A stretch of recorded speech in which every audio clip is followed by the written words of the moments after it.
આકાશવાણી ભુજ સ્થાનિક સમાચાર નિહલ ઠક્કર વાંચે છે। નમસ્કાર। મુન્દ્રા કસ્ટમ્સે 150 કરોડ રૂપિયાના સાયકોટ્રોપિક પદાર્થોનો ભચાઉ સ્થિત ઇન્સિનેરેટર ખાતે ગઈકાલે નાશ કર્યો હતો। કસ્ટમ્સે એનડીપીએસ એક્ટ હેઠળ આવતા સાયકોટ્રોપિક પદાર્થ ટ્રામાડોલની 94 લાખ ગોળીઓનો નાશ કર્યો છે।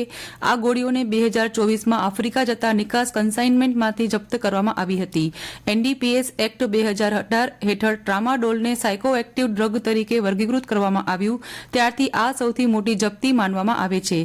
Central board of indirect taxes and customs દ્વારા 10 થી 25 જાન્યુઆરી 2025 દરમિયાન યોજાનારી અખિલ ભારતીય ડ્રગ નિકાલ ઝુંબેશના ભાગરૂપે તેનો નાશ કરાયો હતો।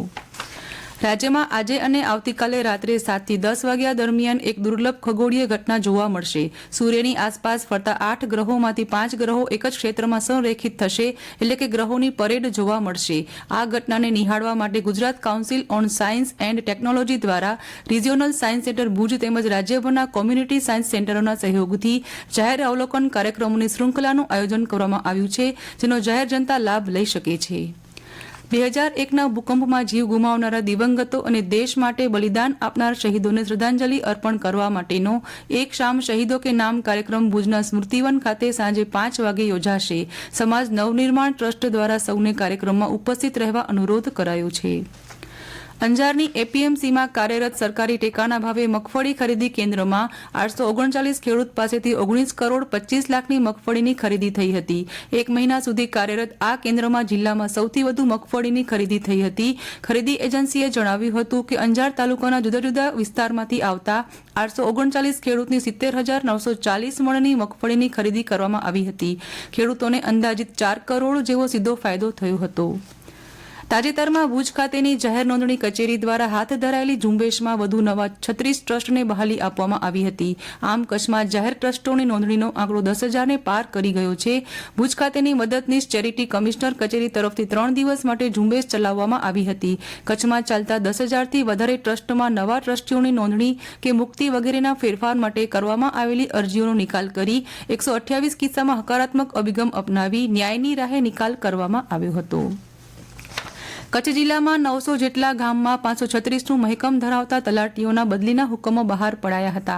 નાયબ જિલ્લા વિકાસ અધિકારી સુરેશ ચૌધરી દ્વારા જિલ્લા પંચાયતની તાબા હેઠળ આવતી વિવિધ ગ્રામ પંચાયતોના ફરજ બજાવતા 95 તલાટીની જાહેર હિતમાં વહીવટી કારણોસર બદલીના હુકમો કરાયા હતા। જે અંતર્ગત અબડાસા તાલુકામાં 15, અંજાર 8, નખત્રાણા 7, ભચાઉ 10, ભુજ 19, માંડવી 10, મુન્દ્રા 6, રાપર 15 અને લખપતના 5 તલાટીની બદલી કરાઈ છે।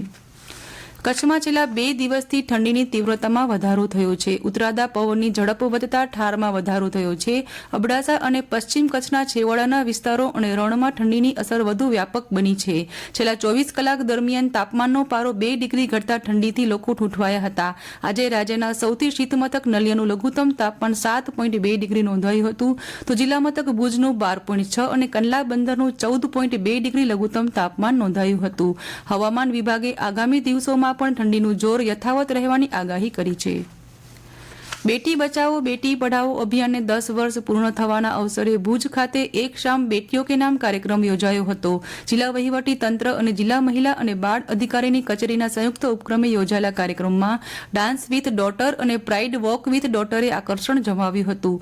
ભુજના ચિલ્ડ્રન હોમની દીકરીઓ સાથે સાંસદ વિનોદ ચાવડાએ પ્રાઇડ વોક કરી બેટી બચાવો બેટી પઢાઓ સંદેશો આપ્યો હતો।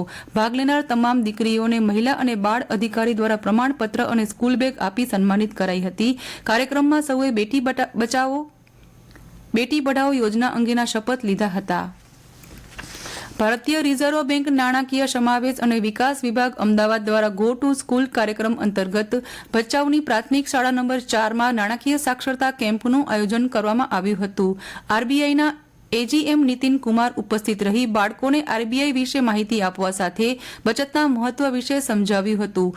આ સાથે બેંકના વ્યવહાર તેમજ વિવિધ સરકારી યોજનાઓ પીએમજેજેબીવાય, પીએમએસબીવાય, એપીવાય અને ઓનલાઈન ફ્રોડ કેવી રીતે થાય છે અને તે માટે શું તકેદારી રાખવી તે બાબતે બાળકોને માહિતગાર કરાયા હતા।